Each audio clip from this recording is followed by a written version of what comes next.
Dear students, अस्सलाम वालेकुम। Professor Sajjad here। BA zoology fifth semester का कोर्स पढ़ रहे हैं, एनिमल फिजियोलॉजी। और जिस बुक से हम ये कोर्स पढ़ रहे हैं, master success series text book of animal physiology. तो HEC के कंटेंट्स के मुताबिक इसका जो चैप्टर 3 है, पेज नंबर 190 पर आज का जो हमारा टॉपिक है, केमोग्राफी। दरअसल हम cardiac, muscles, heart functioning, heart morphology इससे मुतलिक पढ़ रहे थे। तो लास्ट टाइम हमने हार्ट कंट्रैक्शन और उसकी रिकॉर्डिंग के बारे में पढ़ा था कि नॉर्मल ईसीजी कैसे होती है। आज हम न्यू टॉपिक स्टार्ट करने लगे हैं जो कि केमोग्राफी है। दरअसल ओल्ड टाइम्स में, कि जब एडवांसमेंट इतनी ज़्यादा नहीं आई थी और ईसीजी डिवाइसेस नहीं बनी थी, तो ब्लड प्रेशर काउंट करने के लिए, मेजर करने के लिए, और मसल्स कंट्रैक्शन और डिफरेंट मूवमेंट्स एनिमल बॉडी में इंक्लूडिंग ह्यूमन बॉडी में एक डिवाइस इस्तेमाल की जाती थी। और उसकी हेल्प से जो ग्राफ बनता था उसे केमोग्राफ भी कहते हैं, और इस फेनोमिना को केमोग्राफी कहते हैं। तो इसको हम वजह से आज पढ़ते हैं। तो kymography is used to study effects of xenobiotics, कि हम केमोग्राफी से मेजर करते हैं, स्टडी करते हैं जीनोबायोटिक्स क्या हैं। ड्रग्स हैं, पेस्टिसाइड्स हैं और कार्सिनोजन है। इसके ऊपर लिखा हुआ है, स्क्रीन पे आप देख भी सकते हैं कि जीनोबायोटिक्स आर ड्रग्स, पेस्टिसाइड, कार्सिनोजन। अगर ह्यूमन बॉडी, लिविंग ऑर्गेनिज्म या कोई भी एनिमल ड्रग यूज करता है, तो उस ड्रग्स की बॉडी के ऑर्गन्स पर, बॉडी के टिश्यू पर क्या असरात हैं। यानी हमारा जो ब्लड प्रेशर है, मसल्स कंट्रैक्शन है, और हमारे जो ऑर्गन ऑफ वॉइस है, इसकी मूवमेंट कितनी मुतासिर होती है। क्या इससे स्पीड अप हो जाती है, या इससे इसकी जो स्पीड है, मूवमेंट है, स्लो हो जाती है। इस इफेक्ट को मेजर करने के लिए हम केमोग्राफी यूज करते हैं। सिर्फ इसके लिए ही नहीं, बल्कि हम नॉर्मल मूवमेंट ऑफ मसल्स या नॉर्मल ब्लड प्रेशर मेजर करने के लिए भी इसे इस्तेमाल कर सकते हैं। लिहाजा ये क्या है? It is a recording apparatus. जैसा कि यहाँ मेंशन है, हाईलाइटेड है कि ये रिकॉर्डिंग अपरेटस है, रिकॉर्ड करते हैं कि किसी भी टिश्यू की, ऑर्गन की मूवमेंट क्या है या ब्लड प्रेशर क्या है। It is used along other apparatus like organ bath. और ये अपरेटस ऑर्गन बाथ के लिए भी इस्तेमाल किया जाता है। और ऑर्गन बाथ क्या होता है? जब भी कोई ऑर्गन ट्रांसप्लांट किया जा रहा होता है या ट्रांसप्लांट करने के लिए उसे किसी बॉडी से निकाला जाता है, तो उससे एक प्रॉपर प्रोसेसिंग से गुजारा जाता है। और जिस चेम्बर में इस ऑर्गन को रखते हैं उसे ऑर्गन बाथ कहते हैं। और ये उसकी फंक्शनिंग चेक करने के लिए और उसकी प्रॉपर्टीज चेक करने के लिए आया कि वो जब तक ट्रांसप्लांट हो नहीं जाता, क्या वो नॉर्मल और लिविंग रहता है। इसको चेक करने के लिए इससे ऑर्गन बाथ के साथ कनेक्ट किया जाता है। Second point, writing levers. हमें फिजिक्स में हमने पढ़ा है कि हमारे पास लीवर एक मशीन है जो किसी भी लोड को अपलिफ्ट करने के लिए इस्तेमाल होती है। तो दरअसल यहाँ भी लीवर यूज हो रहा है। क्या है लीवर? यहाँ डायग्राम से भी अब इसको देखेंगे कि लीवर क्या होता है। ये जो लीवर है ये यूज हो रहा है। और इस लोहे के राड जिसे लीवर कह रहे हैं, उसे राइटिंग लीवर कह रहे हैं। इसके एंड पर स्टाइलस मौजूद है, वो कलम मौजूद है जो ड्रा करता है लाइंस किसी भी मूवमेंट्स की। और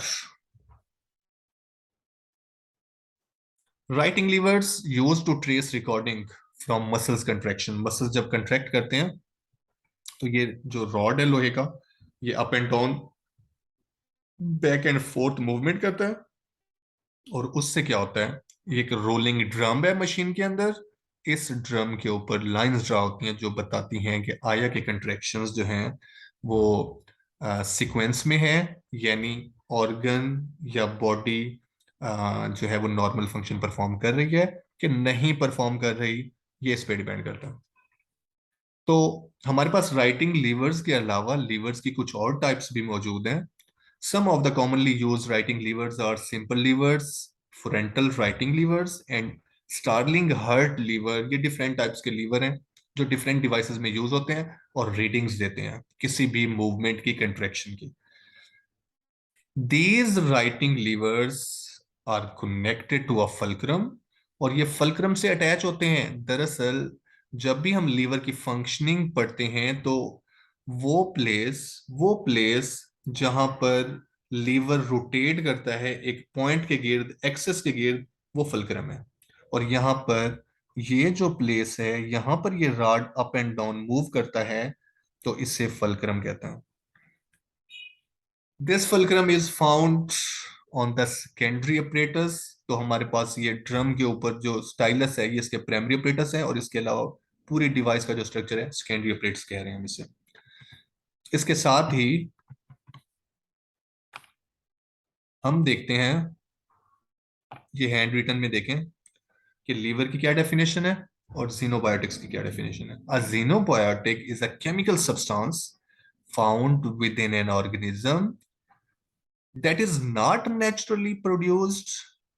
कि ये ऐसा केमिकल सब्सटेंस है जो किसी ऑर्गेनिज्म में तो होता है लेकिन नेचुरली उसके अंदर प्रोड्यूस नहीं होता। इट मींस ये मेडिसिन है या ड्रग है जो इनटेक की गई है और expected to be present within the organism. लेकिन एक्सपेक्ट किया जा रहा है कि ये ऑर्गेनिज्म में प्रेजेंट है और इसका असर क्या है उस पर। तो ये जीनोबायोटिक्स कहलाते हैं, यानी ड्रग्स, पेस्टिसाइड्स, जो फॉरेन केमिकल्स होते हैं लेकिन किसी भी नेचुरल ऑर्गेनिज्म में नेचुरली प्रोड्यूस नहीं होते बल्कि इनटेक किए जाते हैं। जबकि लीवर रिजिड बॉडी है, capable of rotating on a point on itself, एक ऐसे पॉइंट पर जिसे फल्क्रम कहते हैं। ये लीवर उसके गिर्द रोटेट करता है। और जब हम क्लास पढ़ रहे थे लास्ट टाइम, तो उसमें भी आप लोगों को बताया था कि जो ऐसा झूला जिसमें दो शख्स किसी भी वुडन या लोहे के किसी भी जो है वो झूले पर वो झूलते हैं, तो एक अप एंड एक डाउन होता है, तो वो दरमियान में जो रॉड उसकी मूवमेंट करवा रहा है एक खास पॉइंट के गिर्द, उसे हम फल्क्रम कहते हैं। और ये पूरा का पूरा जो सेटअप होता है वो सारा लीवर है। और वो जो रॉड है लकड़ी का स्टैंड या फिर जो है वो आयरन का, वो सारा का सारा जिस पर जो है वो दो स्टूडेंट बैठते हैं, उससे हम कह रहे हैं लीवर। तो नेक्स्ट पेज पर है कैमोग्राफ। दरअसल कैमोग्राफ और कैमोग्राफी एक ही चीज है। दोनों रिकॉर्डिंग डिवाइस हैं, रिकॉर्डिंग अपरेटस हैं।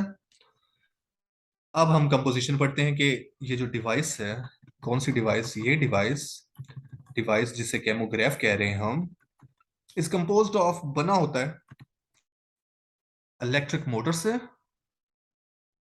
और क्लॉकवर्क, यानी एक ऐसा मूविंग ड्रम, एक ऐसा मूविंग मोटर जो घूमती रहेगी और इसके ऊपर एक पेज है जिस पर लाइनें यानी लाइंस रिकॉर्ड होती जाएंगी मूवमेंट्स की। This motor drives a slowly revolving drum. ये मोटर क्या करती है, उस ड्रम को रोटेट करती है, जो ड्रम जिस पर जो है वो पेज अटैच है जिस पर रिकॉर्डिंग होनी है किसी भी ऑर्गन के मूवमेंट की। Drum carries a roll of plain और स्मोक्ड पेपर। तो उस ड्रम के ऊपर जो है वो कागज होता है जो कि एक वाइट भी हो सकता है और वो लाइट ग्रे या डार्क ग्रे कलर का भी हो सकता है या फिर ब्लैक कलर का भी हो सकता है। Smoke stands for black hair. It also has an arrangement for tracing on paper by means of stylus.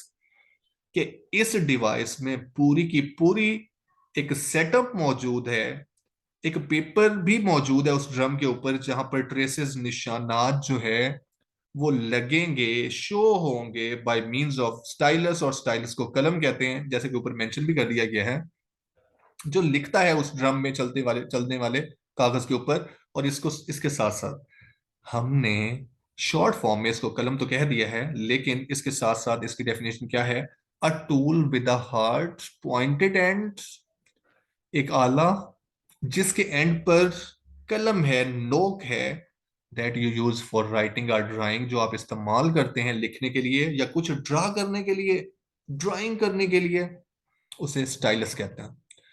It forms graphic records of motion और प्रेशर।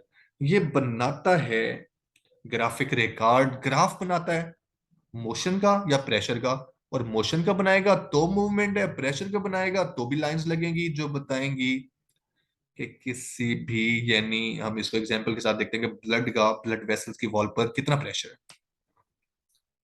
मिसाल के तौर पर हम देखते हैं, ब्रैकेट में मेंशन है ऑर्गन्स ऑफ स्पीच।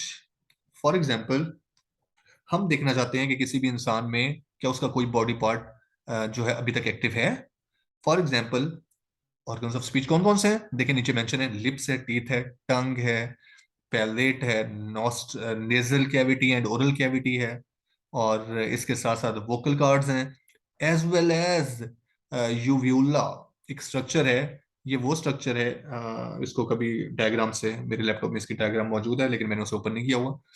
दरअसल हमारी जो पैलेट है, नेजल कैविटी और ओरल कैविटी के गिर्द, ये जहां पर एंड हो रही है वहां पर एक सॉफ्ट पार्ट मौजूद है जो लास्ट मौजूद है। अगर इवन कि हम अपना माउथ ओपन करके देखें तो एक जो है वो सस्पेंडेड मैस ऑफ फ्लैश नजर आता है, वो ये है जिसे यूव्यूला कहते हैं।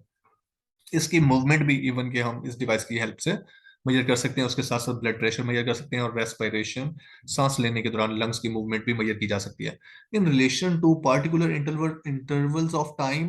एक खास वक्त के लिए, एक खास वक्त के लिए इसको मेजर किया जा सकता है, जो हमें ये बताएगा आया कि ह्यूमन बॉडी या एनिमल की बॉडी नॉर्मली फंक्शन कर रही है कि नहीं कर रही। The kymograph was initially a mechanical and hydraulic device. आजकल जितनी भी हम डिवाइसेस इस्तेमाल कर रहे हैं वो इलेक्ट्रॉनिक्स हैं, लेकिन प्रीवियस टाइम्स में 1840s के आसपास ये मैकेनिकल थी या हाइड्रोलिक थी, कि ये ओल्ड वेरिएंट्स थे। It was invented by a German physiologist, Germany का एक फिजियोलॉजिस्ट था जिसका नाम चार्ल लुविज, दोनों तरह ही पढ़ सकते हैं इसको, लुविज भी पढ़ सकते हैं इसको, लडविज भी पढ़ सकते हैं, लेकिन इसको लुविज पढ़ें, डी को साइलेंट कर दें। In 1840s it was used to monitor blood pressure. उन दिनों ये सिर्फ ब्लड प्रेशर को मेजर करने के लिए इस्तेमाल होता था, लेकिन आज के दिनों में इसमें बहुत सारी इंप्रूवमेंट्स कर दी गई हैं। इनमें ऐसे सॉफ्टवेयर्स और ऐसी इंस्ट्रक्शंस इंस्टॉल कर दी गई हैं जो इसे मल्टी फंक्शनल बना देती है। तो मेजरमेंट ऑफ ब्लड प्रेशर, हम देखते हैं कि ब्लड प्रेशर कैसे मेजर होता है या होता था। ब्लड प्रेशर वाज था recorded by hydraulics and levers. तो इस डिवाइस में हाइड्रोलिक्स या लीवर्स जो मौजूद हैं, वो लीवर्स क्या करते थे? रिकॉर्डिंग करते थे ब्लड प्रेशर की। लेकिन ब्लड प्रेशर की रिकॉर्डिंग इसके ऊपर कैसे आ जाती थी?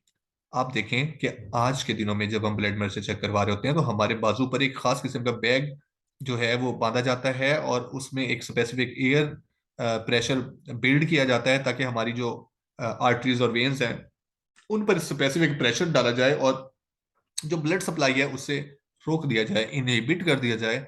और जब हम जो एयर प्रेशर है उसे कम करते हैं और हमारी वेन्स में टर्बुलेंट फ्लो, एक फॉरन स्पॉन्टेनियसली ब्लड मूव करना शुरू करता है, तो हमें अपरेटस पर एक वैल्यू ऑटोमेटिकली जो है वो जनरेट होती हुई नजर आती है, जो हमें बताती है कि हमारा जो ब्लड प्रेशर है वो कितना है, 120/80 है या 103/73 है। तो ये, लेकिन पुराने दिनों में क्या था, हमारे पास ये डिवाइस थी जो बताती थी कि ब्लड प्रेशर है नहीं है, अगर है तो कितना है। तो लीवर्स मूव अ स्टाइलस, जिससे क्या होता था कि लीवर मूव कराता था स्टाइलस को, उस निब को, उस कलम को जो पेज पर स्क्रैच करता है। अ वाइट ट्रेस सफेद लाइन है इनटू सूटेड कवर्ड पेपर, ऐसा कवर जिसके ऊपर ब्लैक फंगस अटैच की गई हो, यानी कार्बन पेपर की तरह, ऑन रिवॉल्विंग ड्रम, और जब ड्रम रिवॉल्व करता था। Time is represented by drum rotation rate, और एक स्पेसिफिक टाइम था कि कितने टाइम में ड्रम अपना वन रोटेशन मुकम्मल करेगा। It was recorded by further stylus driven by a clock or a tuning fork. तो इसी तरह सिर्फ एक स्टाइलस ही नहीं, मल्टीपल स्टाइलस जो है वो डिफरेंट क्लॉक और टर्निंग फोर्क की हेल्प से मजीद लाइनें ड्रा करते थे, या उसके साथ साथ कि multiple stylus at a time जो है वो ब्लड प्रेशर की वैल्यू या डिफरेंट मूवमेंट की वैल्यूज देते थे। तो हम यूजर देखते हैं, उससे पहले यूव्यूला फ्लैशी लोब है at the back of the soft palate. तो हमारे जो नेजल कैविटी और ओरल कैविटी के दरमियान जो पैलेट मौजूद है, वो सबसे एंड पर जो सॉफ्ट पैलेट है उसे यूव्यूला कहते हैं। तो यूजेस क्या है केमोग्राफ के? सेंट्रल इंस्ट्रूमेंट है फिजियोलॉजी में और फिजियोलॉजिकल एजुकेशन में. In the 19th and 20th centuries, researchers and technicians devised many improvements to the device. तो जो बनाने वाले थे इसमें बहुत सारी improvements की. They used numerous new sensory components to measure a wide range of physiological phenomena like breathing, muscle movement, speech. तो जो इसके बनाने वाले थे उन्होंने इसमें इंप्रूवमेंट्स की और बहुत सारे सेंसरी इनपुट कंपोनेंट्स ऐड कर दिए गए, जिससे क्या हुआ कि इनकी जो फंक्शनिंग थी वो ब्लड प्रेशर से चली गई ब्रीदिंग पर भी, मसल मूवमेंट पर भी और स्पीच पर भी. New detection and registration systems included electrical and electronic methods. आज के दिनों में इसमें इलेक्ट्रिकल और इलेक्ट्रॉनिक मेथड्स भी इंट्रोड्यूस हो गए हैं. जैसे मैंने पहले मेंशन किया कि पुराने दिनों में मैकेनिकल वर्क होता था, लेकिन आज के दिनों में जितनी भी डिवाइसेस बन रही हैं वो सारी की सारी इलेक्ट्रॉनिक मेथोडोलॉजी के तहत इंट्रोड्यूस हो रही हैं. तो इससे पहले हीमोडायनामिक्स पे जाने से पहले मैं आपको कीमोग्राफ डिवाइस की डायग्राम दिखाना चाहता हूं. इससे पहले हमारे पास है ऑर्गन बाथ, चैम्बर है. ऑर्गन बाथ, आइसोलेटेड टिश्यूज जो है वो बात की जाते हैं इस चैम्बर में. which isolated organs or tissue can be administered with drug or stimulated. तो उस पर एक स्पेसिफिक ड्रग का असर भी देखा जाता है. इसके साथ साथ हम इस डायग्राम को देखते हैं केमोग्राफ की. तो ये देखें, नीचे डिवाइस है, स्टैंड है, स्पेसिफिक वेट है, क्योंकि लीवर जब भी फंक्शन करता है तो इसमें वेट, फल्क्रम और हमारे पास जो है वो एफर्ट्स, उनका होना बहुत जरूरी है. क्या है हमारे पास? राइटिंग लीवर ये मौजूद है, ये लीवर है. ये जो पॉइंट है इसे फल्क्रम कहते हैं, जिसके गिर्द ये लीवर रोटेट करता है. ये वेट है और ये वेट क्या करेगा, इसे अपनी प्लेस पर रखे हुए है, ये वेट बैलेंस किए हुए है. लेकिन ये जो ऑर्गन मौजूद है जिसमें हम कंट्रैक्शन मेजर कर रहे हैं, ये वायर के जरिए इसके साथ अटैच है. जब इसमें कंट्रैक्शन या रिलैक्सेशन होगी तो ये जो राइटिंग लीवर है ये अप एंड डाउन मूव करेगा. जब ये मूव करेगा तो स्टाइलस की हेल्प से रोटेटिंग ड्रम के पेज के ऊपर राइटिंग आ जाएगी. तो अब हम देखते हैं हीमोडायनामिक्स क्या है. Study of blood flow is called hemodynamics. Hemodynamics is the study of relationship among physical factors affecting blood flow through the vessels. सबसे पहले तो हमें पता होना चाहिए ब्लड क्या है. हमें पता है कि ब्लड वो सर्कुलेटरी फ्लूइड है जो ह्यूमन बॉडी के अंदर जितने भी मटेरियल ट्रांसपोर्ट टू सेल है वो ट्रांसपोर्ट करता है. ठीक है, उसकी स्टडी हीमोडायनामिक्स कहलाती है. और हीमोडायनामिक्स में सिर्फ और सिर्फ ब्लड, उसकी कंपोजिशन नहीं पढ़ी जाती, उसका फ्लो भी नहीं पढ़ा जाता, यहां तक कि उसमें ब्लड को कौन कौन से फैक्टर मुतासिर करते हैं ये भी पढ़ा जाता है. यानी हीमोडायनामिक्स में हम ये भी पढ़ेंगे ब्लड की कंपोजिशन क्या है, ब्लड काम क्या करता है, ब्लड में किस टाइप के सेल्स हैं और कौन से फैक्टर्स हैं जो ब्लड को मुतासिर कर सकते हैं. पहला फैक्टर, मैं एक नॉर्मली कॉमनली बात करता हूं. हमें पता है कि टेम्परेचर ब्लड को मुतासिर करता है, हमें पता है कि कोल्डनेस मुतासिर करती है ब्लड को, हमें पता है कि एक्स्ट्रा केमिकल्स जो ब्लड के लिए फेवरेबल नहीं है वो उसको मुतासिर करते हैं. उसके अलावा आयंस कंसंट्रेशन ब्लड को मुतासिर करती है और बहुत सी चीजें हैं जो ब्लड को मुतासिर करती हैं. वो सारे के सारे फैक्टर्स भी हीमोडायनामिक्स में पढ़े जाते हैं. हीमोडायनामिक्स रिस्पॉन्स, थर्ड लाइन में हीमोडायनामिक्स रिस्पॉन्स किस चीज को रिस्पॉन्स करती है? Continuously monitors. हीमोडायनामिक रिस्पॉन्स यानी हीमोडायनामिक स्टडी ऑफ ब्लड जो है वो उसका रिस्पॉन्स है. क्या करती है वो? कंटिन्यूअसली मॉनिटर्स, वो सरबराही करती है एंड एडजस्ट, और एडजस्ट करती है उससे ऐसी प्लेस पर रखती है ताकि वो प्रॉपर फंक्शन परफॉर्म कर सके. Adjust the conditions in the body and its environment, और ब्लड को ऐसी सिचुएशन पर एडजस्ट करता है. स्टडी ऑफ ब्लड उसको एडजस्ट करती है हमारी बॉडी में ताकि इन्वायरमेंट और बॉडी जो है वो एक स्पेसिफिक रिलेशनशिप में तो है ही है, लेकिन ब्लड की फंक्शनिंग मुतासिर ना हो. क्योंकि आप सबको पता है कि हम जो है वो रेगुलेटर्स हैं और रेगुलेटर वार्म ब्लडेड होते हैं. और वार्म ब्लडेड में मेटाबॉलिज्म जो है इस चीज को कंट्रोल करता है कि इन्वायरमेंट के साथ एक स्पेसिफिक फॉर्म बना के रहा जाए और उसके साथ एडजस्टेबल फॉर्म में रहा जाए। जबकि हम कांस्टेंट है हमारा इंटरनल बॉडी टेम्परेचर, लेकिन हीमोडायनामिक्स इस चीज को मॉनिटर करता है और एडजस्ट करता है बॉडी फ्लूइड को इन्वायरमेंट के मुताबिक, ताकि उसके मुताबिक अगर तो जो है बाहर सर्दी है तो हमारी बॉडी में मेटाबॉलिज्म इतना फास्ट और तमाम मैकेनिज्म को अलर्ट करना है ताकि वो हीट प्रोड्यूस कर सके और हमारी बॉडी सही सही से फंक्शन परफॉर्म कर सके। हीमोडायनामिक्स एक्सप्लेन्स फिजिकल यानी functional laws that governs the flow of blood in the blood vessels. तो हमारी, आपको पता है कि इस वर्ल्ड में जितने भी मैकेनिज्म हो रहे हैं, जितने भी मेटाबॉलिज्म हो रहे हैं, जितने भी केमिकल रिएक्शन हो रहे हैं, उनमें एक स्पेसिफिक मेथोडोलॉजी मौजूद है जो कि स्पेसिफिक लॉज पर रिले करती है। इसी तरह ह्यूमंस बॉडी के अंदर या जितने भी एनिमल्स हैं उनकी बॉडी के अंदर जो ब्लड फ्लो कर रहा है वो भी स्पेसिफिक फिजिकल लॉ को गवर्न करते हैं। फिजिकल लॉ उनके लिए एप्लीकेबल हैं और उन लॉ को वो भी मानते हैं और अमल करते हैं। फ्लो ऑफ ब्लड, हम देखते हैं कि ब्लड कैसे मूव करता है। सबसे पहले हमें पता होना चाहिए सर्कुलेटरी सिस्टम का, open and close circulatory system का। तो हम देखते हैं interactions of the heart generate blood flow through vessels, arteries, capillaries and veins. आप सबको पता है कि ब्लड वेसल्स की टाइप्स हैं, आर्टरीज, कैपिलरीज, वेन्स। तो ऐसी तमाम ब्लड वेसल्स जो खून को दिल से ले जाती हैं आर्टरीज हैं, जो दिल की तरफ ले जाती हैं पूरी बॉडी से हमारे पास वेन्स हैं। और उसके अलावा आर्टरीज और वेन्स से जो specific small types of blood vessels निकलती हैं और सेल्स, तमाम सेल्स तक जो है मटेरियल की ट्रांसपोर्ट करती हैं, उन्हें कैपिलरीज और वेन्यूल्स कहते हैं। All these components form circulatory system। तो ब्लड, ब्लड वेसल्स और हार्ट तीनों मिलकर सर्कुलेटरी सिस्टम बनाते हैं। The laws describing the relationship between pressure and flow apply to both open and circulatory system. जितने भी लॉ हैं जो फ्लो और प्रेशर को देखते हैं खून के, ओपन और क्लोज सर्कुलेटरी सिस्टम दोनों पर लागू होते हैं। Vertebrates other animals, vertebrates other animals have close circulatory system. तो वर्टिब्रेट्स और दूसरे एनिमल्स में भी क्लोज सर्कुलेटरी सिस्टम मौजूद है। और क्लोज्ड ब्लड सर्कुलेटरी सिस्टम वो होता है जिसमें ब्लड वेसल्स मौजूद होती हैं किसी भी ऑर्गेनिज्म के अंदर और वो ट्रांसपोर्ट ऑफ मटेरियल में रोल प्ले करती हैं। Therefore blood pumped by hearts in these animals, in these animals blood flow in a continuous circuit.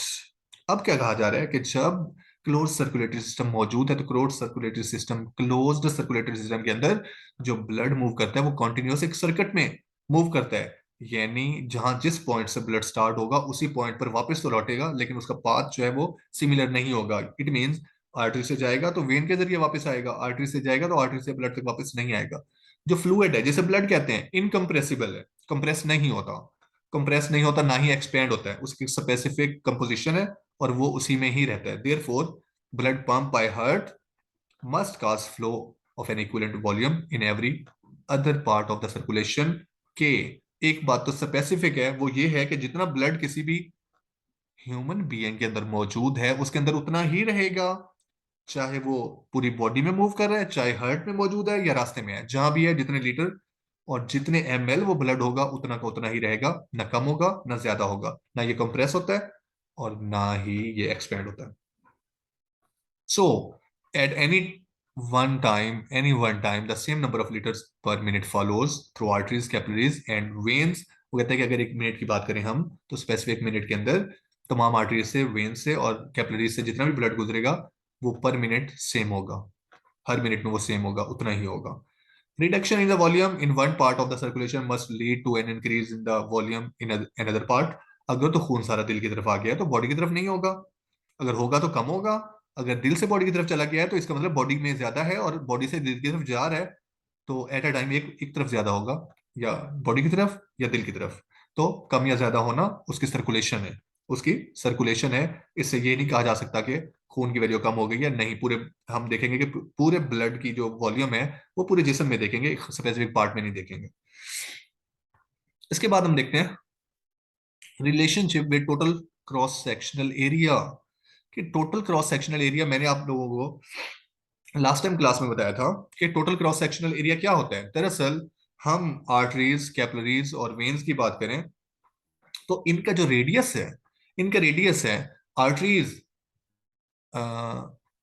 Arteries cylindrical है यानी इन सर्कुलर फॉर्म में है और उनकी जो रेडियस है वो ज्यादा है। लेकिन पूरी बॉडी में आर्टरीज और वेन्स इतनी ज्यादा नहीं है, कम अमाउंट में मौजूद है। लेकिन कैपिलरीज हैं तो बहुत छोटी, लेकिन पूरी बॉडी में हर जगह मौजूद है। अगर मौजूद है तो इनका क्रॉस सेक्शनल एरिया यानी हर कैपिलरी का, हर आर्टरी का, हर वेन का क्रॉस सेक्शनल एरिया ले लें सबका।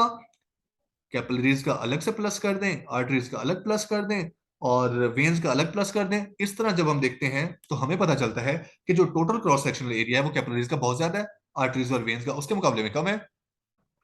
तो जब हमने total cross sectional area count कर लिया, मेजर कर लिया तीनों टाइप्स की ब्लड वेसल्स का, तो अब हम देखेंगे कि ब्लड फ्लो फास्ट किस में है, स्लो किस में है, यानी इनकी वेलोसिटीज देखेंगे। और वेलोसिटी क्या है? हम कहते हैं change in position, change in position, change in distance. उसको आगे चल के देखते हैं, नेक्स्ट नेक्स्ट पेज पर इसकी डेफिनेशन मौजूद है। चलें हम पहले वेलोसिटी की डेफिनेशन जो है वो देख लेते हैं। Velocity is rate of change of displacement, distance, rate of change in position, कि जो ब्लड ब्लड वेसल में मूव कर रहा है वो कितनी कितनी देर में कितना कितना चेंज हो रहा है उसकी पोजीशन। यानी अभी अगर तो हार्ट में था तो पूरी बॉडी में जाने को उसको कितना वक्त लगा, और हमें तो पता है कि वो एक स्पीड में जाता है, लेकिन अब हम ये देखेंगे कि इसकी स्पीड कहाँ ज्यादा होती है। उसके लिए स्पेसिफिक रूल्स भी मौजूद हैं, और हम देखेंगे कि कहाँ ये ज्यादा होता है।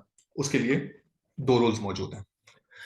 Velocity of flow at any point is also related to total cross sectional area of that part of circulation। कहा जा रहा है कि velocity जो है, चेंज इन पोजीशन जो है खून का, वो डिपेंड करता है टोटल क्रॉस सेक्शनल एरिया पर जो कि पार्ट ऑफ सर्कुलेशन है यानी ब्लड वेसल्स का हिस्सा है। Total cross sectional area is sum of cross sections of all capillaries arteries at the point in the circulation.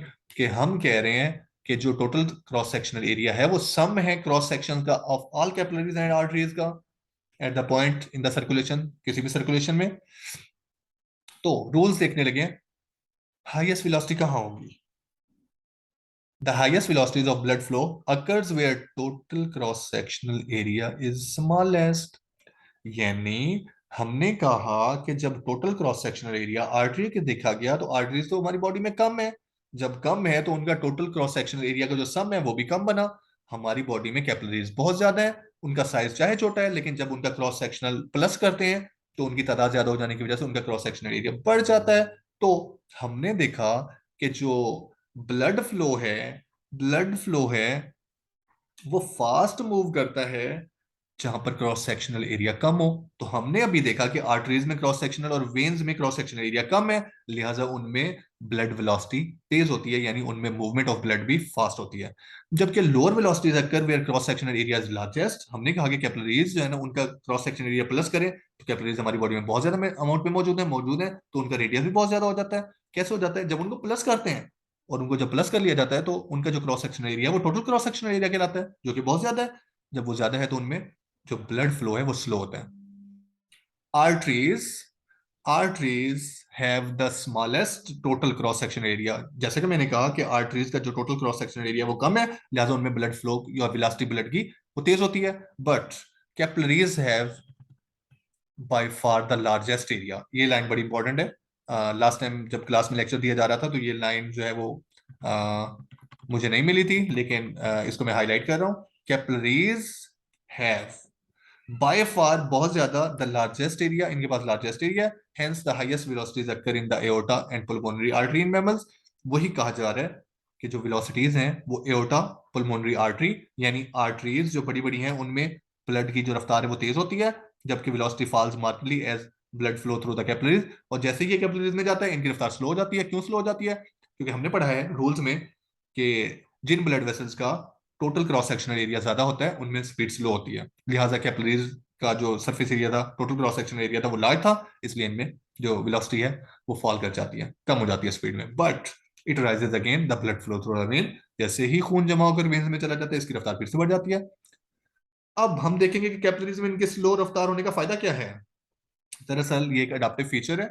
The flow the slow flow of blood in capillaries is of functional is of functional has importance. इसकी functional importance है क्या function important है? Capillaries have maximum time for exchange of substances, क्योंकि capillaries को खून से बहुत से मटेरियल को ट्रांसफर करना होता है सेल को, लिहाजा इनको बहुत ज्यादा टाइम चाहिए, इसलिए इनमें ब्लड की रफ्तार स्लो होती है, वेलोसिटी स्लो होती है। Capillaries have maximum time for exchange of substances between blood and tissues takes place,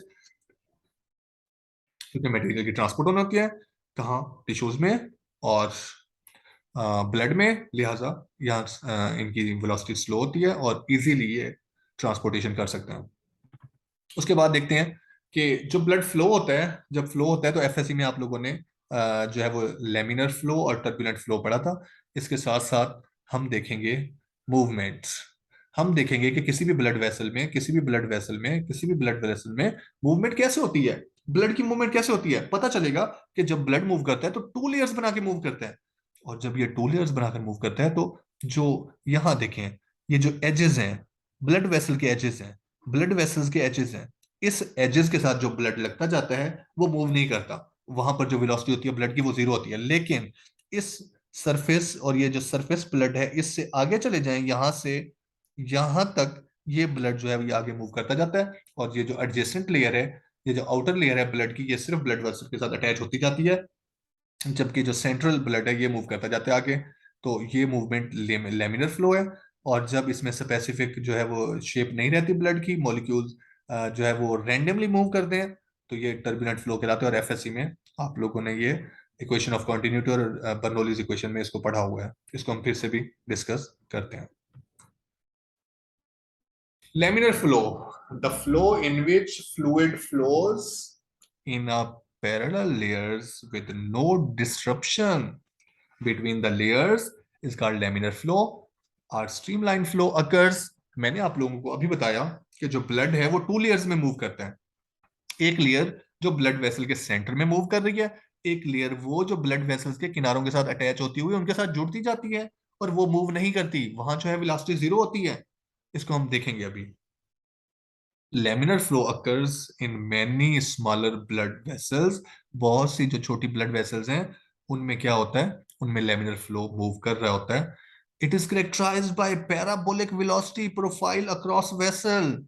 इसकी करेक्टरिस्टिक्स है, क्या करेक्टरिस्टिक्स है कि parabolic velocity profile across vessels के, ब्लड वेसल्स के किनारे होते हैं उनके साथ जो लेयर ब्लड टच होता जाता है वो मूव नहीं करता, जबकि सेंटर में जो फ्लो होता है वो बहुत ज्यादा होता है। जो अभी मैंने करेक्टरिस्टिक्स आप लोगों को बताई थी, वही करेक्टरिस्टिक पैराबोलिक वेलोसिटी प्रोफाइल कहलाती है, जो कि आगे मेंशन है। Flow is zero at the wall, के किनारों पर खून का जो फ्लो होता है वो जीरो होता है, जबकि maximum at the centre along axis of vessels, जबकि जो ब्लड वेसल्स है उसके जो सेंटर में उसकी मूवमेंट है वो सबसे ज्यादा फास्ट होती है।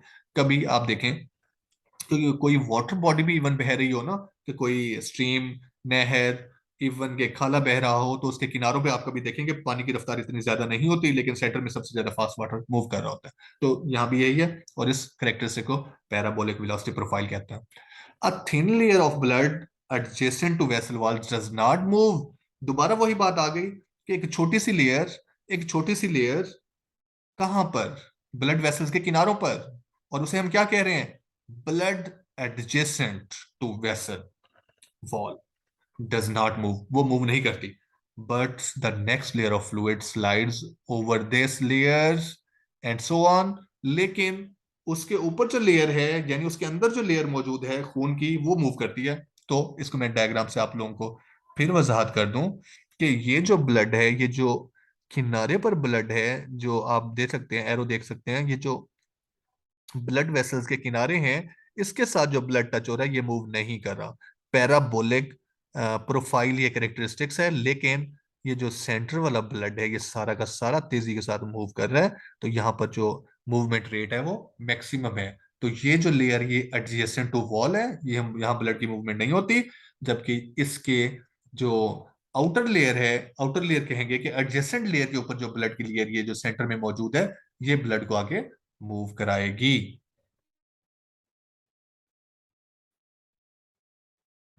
पर the next layer of fluid slides over this layer, ये जो एडजेसेंट लेयर है इसके ऊपर वाली जो लेयर है, उस वहां पर ब्लड मूव करता है एंड सो ऑन, और ये करता रहता है। Each successive layer moves at an increasingly high velocity, centre में वेलोसिटी हाई रहती है और ये मूवमेंट जारी रहती है, ब्लड मूव करता रहता है। Velocity maximum at the centre of the vessel, और खून की नाली के सेंटर में जो वेलोसिटी है ब्लड की वो हाई रहती है। और ये प्रेशर कहां से आता है ताकि ब्लड मूव करता रहे, ये आता है बताने लगे। इंपॉर्टेंट पॉइंट है। A pressure difference supplies the force to slide adjacent layer past each other। अब हमारे पास एक adjacent layer है और एक सेंटर में मूव करने वाली ब्लड की लेयर मौजूद है।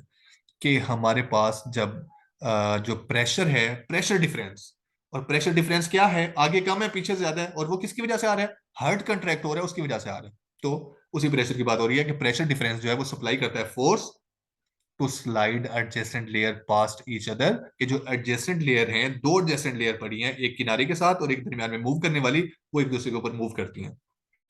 उसके बाद विस्कोसिटी, वैसे तो गाढ़ेपन को विस्कोसिटी कहते हैं, जबकि विस्कोसिटी जो है वो मैयर है रेजिस्टेंस का to slide between adjacent layer of fluids, कि ये जो दो लेयर खून की ब्लड वेसल के अंदर बनी पड़ी हैं, ये एक दूसरे के अंदर मूव करने के दौरान कितनी रेजिस्टेंस है वो उसकी विस्कोसिटी कहलाती है। कि जब गाढ़ापन ज्यादा होगा विस्कोसिटी ज्यादा होगी, तो रेजिस्टेंस भी ज्यादा होगी। An increase in viscosity, an increase in viscosity requires a larger pressure difference to maintain the same rate of flow, कि एक स्पेसिफिक रेट पर जब ब्लड फ्लो कर रहा है, अगर तो खून ज्यादा गाढ़ा हो जाएगा तो उसको उसी रेट पर मूव कराने के लिए ज्यादा फोर्स की जरूरत होगी, जो कि एक मुश्किल काम साबित हो सकता है। तो लेमिनर फ्लो की आगे दो टाइप्स हैं, एक कंटिन्यूअस लेमिनर फ्लो है और एक पुल्साटाइल लेमिनर फ्लो है। इनको हम देखते हैं कि दोनों में क्या डिफरेंस है।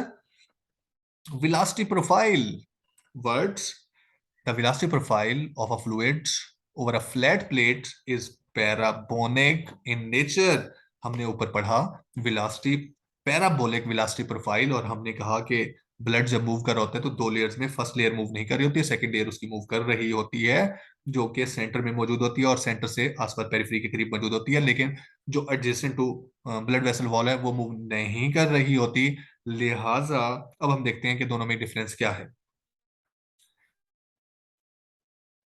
Pulsatile laminar flow कैरेक्टरिस्टिक है लार्ज आर्टरीज की, it has a more complex velocity profile than continuous laminar flow. इसकी जो वेलोसिटी प्रोफाइल है वो कॉम्प्लेक्स है कंटिन्यूअस लैमिनर फ्लो की निस्बत। इन लार्ज आर्टरीज, बड़ी आर्टरीज में ब्लड इज फर्स्ट एक्सेलरेटेड, कि ब्लड जो है वो उसमें मूव करना शुरू करता है, then it is slow with each heart beat, जो जैसे जैसे आगे बढ़ता जाता है इसकी रफ्तार स्लो होती जाती है, हर हार्ट बीट के साथ आगे जाते हुए तो स्लो होती जाती है, लेकिन पीछे से जो हार्ट बीट बार बार हो रही है उसको प्रेशर देती रहती है। The vessel walls are elastic, जो हमारी ब्लड वेसल्स की वॉल है वो इलास्टिक है। They expand and then relax as pressure oscillates, और जैसे जैसे प्रेशर जो है वो चेंज होता है, फ्लक्चुएट होता है। कैसे फ्लक्चुएट होता है, आपको पता है हार्ट बीट जब होती है कंट्रैक्शन होती है तो 0.15 सेकंड के लिए रिलैक्सेशन होती है। जब कंट्रैक्शन और रिलैक्सेशन होती है तो इसका मतलब कुछ गैप मिल जाता है, कि पहले प्रेशर दिया जाता है फिर 0.15 सेकंड के लिए वो प्रेशर हटा लिया जाता है, क्योंकि हार्ट बीट नहीं कर रहा, रिलैक्स हो रहा है, प्रेशर कम हो जाता है। जैसे अगली हार्ट बीट होती है प्रेशर बढ़ जाता है, तो प्रेशर कम और ज्यादा होते होते ये ब्लड की मूवमेंट जारी रहती है। क्लोज टू दी हार्ट, आप सबको पता है कि जब हार्ट कंट्रैक्ट करता है, कंट्रैक्ट करने के दौरान जो वेंट्रिकल्स हैं, वेंट्रिकल से ब्लड जिन वॉल्व्स के जरिए वेसल्स में जा रहा है वहां पर वॉल्व्स मौजूद हैं, और जैसे ही वो वॉल्व्स ओपन होते हैं कंट्रैक्शन के दौरान ब्लड पूरी बॉडी में चला जाता है, और हमारे पास लंग्स में भी चला जाता है। लेकिन जैसे ही ब्लड हार्ट से निकलकर वेसल्स में जाता है तो वेसल्स में वॉल्व्स मौजूद हैं जो उस खून के बैक फ्लो को स्टॉप करते हैं, और स्टॉप करने के लिए वॉल्व्स मौजूद हैं जिन्हें जो है वो डिफरेंट नेम है, नेम दिए जाते हैं। तो close to the heart direction of the flow reverse each time, जैसे ही खून वेसल्स में जाता है तो उनकी कोशिश होती है कि वो हार्ट में वापस आए। द एओर्टिक वाल्व शट, जिससे क्या होता है कि एओर्टा के वाल्व शट हो जाते हैं और वो वापस नहीं जा सकते, लेकिन वो आगे उनका जाना मस्ट हो जाता है, और क्योंकि उनको वो स्पेसिफिक प्रेशर दिया जाता है तो उसके जरिए उनके मूवमेंट जरूरी है। The end result is the velocity across large arteries has a much flatter profile। तो पता चला, कैसे पता चला, हमने पहले भी पढ़ा है कि आर्टरीज के अंदर जो वेलोसिटी है ब्लड की वो फ्लैटर है, हाई है। देखिए फ्लैटर के लिए मैंने श्रेणी में हाई लिखा है, प्रोफाइल है। देन वेलोसिटी अक्रॉस मोर पेरिफेरल ब्लड वेसल्स, जो कि पेरिफेरल ब्लड वेसल्स हैं, जो कि कैपिलरीज हैं, उनमें क्या है, उनमें उनमें जो डायरेक्शन ऑफ फ्लो है वो ऑसिलेट होती है, यानी वो एक खास स्पेसिफिक लेमिनार नहीं होती, वहां टर्बुलेंस होने का चांस ज्यादा होता है। जबकि जो हमारे पास आर्टरीज हैं और लार्जर साइज की हैं वहां पर लेमिनर फ्लो, हमारे पास पुलसटाइल लेमिनर फ्लो मौजूद होता है। तो डायग्राम में आप देख सकते हैं टर्बुलेंट में स्पेसिफिक जो है वो सीक्वेंस नहीं है, लेकिन इसके डार्क बैंड क्यों दिखाए गए हैं? ब्लड वेसल्स है और इनके किनारों पर जो ब्लड की मूवमेंट की लेयर नहीं हो रही वो भी इसमें शामिल है। तो लेमिनर फ्लो और टर्बुलेंट फ्लो इसमें आ गया। अब हम देखते हैं टर्बुलेंट फ्लो क्या है। टर्बुलेंट फ्लो फ्लूइड्स, और यहाँ पर टर्बुलेंट फ्लो हम किसका देख रहे हैं? ब्लड का देख रहे हैं। Turbulent flow is a fluid motion characterised by chaotic changes in pressure and flow velocity, कि अचानक से एब्रप्टली नॉन रैंडम चेंजेस आ गए जिससे ब्लड में क्या है, एक स्पेसिफिक स्ट्रीमलाइन फ्लो नहीं है। कैसे? हमने ब्लड प्रेशर मेजर करने के लिए अपने बाजू पर जब एक स्पेसिफिक बैग लगाया, एयर्स के जरिए उसे टाइट किया, तो हमारी ब्लड जो ब्लड वेसल के अंदर ब्लड बह रहा था वो रुक गया। और जब हमने फिर से उनको मूव कराना चाहा तो यकदम से जब खून आगे मूव करता है तो उसमें एक स्पेसिफिक स्ट्रीमलाइन फ्लो नहीं रहता, बल्कि वो टर्बुलेंट हो जाता है और वो शोर भी काज करते हैं। In turbulent flow fluid moves in direction not aligned, एक स्पेसिफिक सीक्वेंस में मूव नहीं करते with the axis of the flow, और एक खास एक्सिस में भी फ्लो नहीं करते। Thus it increase the energy needed to move fluid through vessel, लिहाजा इनको एनर्जी की भी ज्यादा जरूरत होती है ताकि ये तेजी से मूव कर सकें। Laminar flow is a silent, laminar flow streamline flow है, और जब सुकून से कोई चीज मूवमेंट करती है तो वो लेमिनर फ्लो होती है और उसकी आवाज भी नहीं होती। But turbulent flow is noisy, शोर होता है, और इसी शोर से तो हम ब्लड प्रेशर मेजर करते हैं। इन the blood stream turbulence causes vibrations that produce the sounds of the circulation, और टर्बुलेंस जब हो रही होती है उसका एक यकदम से मूव करते हुए जो ब्लड है वो जब मूव करता है, तो हम जो है वो एक स्टेथोस्कोप के जरिए उसकी ये जो साउंड है पोर होने की वो क्लियरली सुन सकते हैं। In the bloodstream, turbulence causes vibrations that produce sound of the circulation. Detection of these sound with the stethoscope can localize the point of turbulence. तो हम स्टेथोस्कोप की मदद से देख सकते हैं कि ये टर्बुलेंस फ्लो हमारी बॉडी में कहाँ हो रहा है। Blood pressure measurement with the sphygmomanometer, कि हम जो मेजरमेंट करते हैं ब्लड प्रेशर की स्फेग्मोमोनोमीटर के जरिए, डिपेंड्स करता है on hearing of sound during escaping of blood through the cuff, हमारे बाजू से जब हम खून को एक स्पॉन्टेनियसली अलाउ करते हैं कि वो मूव करे आगे हैंड की तरफ, रिस्ट की तरफ, तो तब हमें उसकी आवाज सुनाई देती है। तो कफ किसे कहते हैं? अराउंड द रिस्ट कहते हैं, ऊपर लिखा हुआ है। Sound can be heard in vessels when blood velocity exceed a certain critical value, कि जब खून की वेलोसिटी हमारी बॉडी के अंदर एक स्पेसिफिक लेवल को क्रॉस कर जाती है तो ब्लड में जो मूवमेंट है ब्लड की वो लेमिनर फ्लो से टर्बुलेंट फ्लो हो जाती है और उसकी साउंड भी हमें सुनने लग जाते हैं हम। तो turbulent flow is uncommon in the peripheral circulation, peripheral circulation में जो है ये कॉमन नहीं है, but it occurs in the some situation some time, जो है हम ऐसे सिचुएशन क्रिएट कर देते हैं कि हमें इसकी आवाज सुनाई दे, लेकिन हमारी जो बॉडी के सेंट्रल पार्ट्स हैं वहां ये होती है, लेकिन हमारी बॉडी के इतने डीप होती है कि उसे हम मेजर नहीं कर सकते, लेकिन आर्टिफिशियली हम अपने बाजू में ब्लड को रोकते हैं और उसे मूव कराते हैं तो ये शोर सुनाई देते हैं और जिससे हम ब्लड प्रेशर को मेजर कर सकते हैं। इसके अलावा इसकी एक साइंटिफिक मेथोडोलॉजी है कि हम इसको मेजर कैसे कर सकते हैं। क्या मेजर कर सकते हैं कि कहाँ इनकी वेलोसिटी कम है, कहाँ इनकी वेलोसिटी ज्यादा है, और उसके साथ साथ इनकी विस्कोसिटी विस्कोसिटी बढ़ेगी तो लेमिनर फ्लो होगा कि टर्बुलेंट फ्लो होगा, इसको हम नंबर से जाहिर कर सकते हैं। कैसे? एक स्पेसिफिक फार्मूला बनाएंगे। फार्मूला किस पर बेस करेगा? हमारे पास फ्लो रेट पर करेगा, और इसके साथ साथ density of blood, radius of vessels और विस्कोसिटी, ये सारे फैक्टर्स को जब हम मिलाएंगे तो हमें वैल्यू मिलेगी और एक फार्मूला मिलेगा, और उस फार्मूले से जो वैल्यू हासिल होगी उसके लिए भी रूल्स मौजूद है कि जब वो नंबर हाई होगा तो फिर क्या होगा और जब लो होगा तो क्या होगा। तो Reynolds number indicates whether flow will be laminar or turbulent under a particular set of condition, किस particular set of conditions के दौरान, particular set of conditions के दौरान ये देखा जाएगा कि अगर तो रेनॉल्ड नंबर ज्यादा है, अगर तो ज्यादा है तो जो फ्लो है वो टर्बुलेंट होगा, अगर तो रेनॉल्ड नंबर कम है तो लेमिनर होगा। A high Reynold number indicates flow will be turbulent, a low number indicates flow will be laminar. अब हम देखते हैं कि फार्मूला बनता कैसे है, रेनॉल्ड नंबर बनता कैसे है। हम देखेंगे कि रेनॉल्ड नंबर को आर से जाहिर करते हैं और ये डायरेक्टली प्रोपोर्शनल है फ्लो रेट के, कि ब्लड कैसे मूव करता है, फ्लो करता है, जिसे क्यू से जाहिर करते हैं। उसके साथ साथ density of the blood, it is inversely proportional to the inside radius of the vessel R, कि जो ब्लड वेसल का रेडियस आर है, रेनॉल्ट नंबर उसके इनवर्सली प्रोपोर्शनल है, और इसे हम मेजर करेंगे सेंटीमीटर्स में। जबकि विस्कोसिटी म्यू से मेंशन करते हैं, mu of the blood. Formula बनाएंगे 2 QP divided by pi R and mu. तो जब ये फार्मूले में जितनी वैल्यूज डालेंगे किसी भी ब्लड वेसल की, हमें डोनाल्ड नंबर हासिल होगा, और हम मेजर कर सकते हैं कि इस स्पेसिफिक ब्लड वेसल में जो फ्लो है ब्लड का, वो हमारे पास लेमिनर है या टर्बुलेंट है। इसके साथ साथ सेकंड टर्मिनोलॉजी क्या है, कि हमने तो ऊपर बहुत सी चीजों का रिलेशनशिप देखा, लेकिन अब हम विस्कोसिटी और डेंसिटी का देखने लगे हैं। सिर्फ इनके रिलेशन को क्या कहते हैं, ratio of viscosity to density. जो दोनों की रेशियो है उसको हम किनेमेटिक विस्कोसिटी कहते हैं। The larger the kinematic viscosity, the lesser will be the turbulence. जब किनेमेटिक विस्कोसिटी ज्यादा होगी तो जो टर्बुलेंस है वो कम होगी। लिहाजा अगर हम ब्लड में ये दो वैल्यू विस्कोसिटी और डेंसिटी की वैल्यू डालकर इनको हम डिवाइड कर देते हैं, विस्कोसिटी ओवर डेंसिटी, तो हमें जो वैल्यू मिलेगी वो किनेटिक विस्कोसिटी होगी। और किनेटिक विस्कोसिटी जब ज्यादा होगी तो टर्बुलेंस कम होगी। इसके अलावा हम देखते हैं कि relative viscosity and kinematic viscosity increase with hematocrits. कि ये जो विस्कोसिटी है या फिर किनेमेटिक विस्कोसिटी है, ये बढ़ती है कब, जब volume of red blood cells per unit of volume of blood increase कर जाता है। कि जब ब्लड में रेड ब्लड सेल्स इंक्रीज कर जाएंगे उनकी विस्कोसिटी बढ़ जाएगी, और जब विस्कोसिटी बढ़ जाएगी तो उनमें जो फ्लो होगा वो लेमिनर होगा और टर्बुलेंस कम से कम होगी। The relative viscosity and kinematic viscosity increase with hematocrit, volume of red blood cells per unit of volume of blood. Hence, presence of red blood cells decreases the turbulence in the blood flow.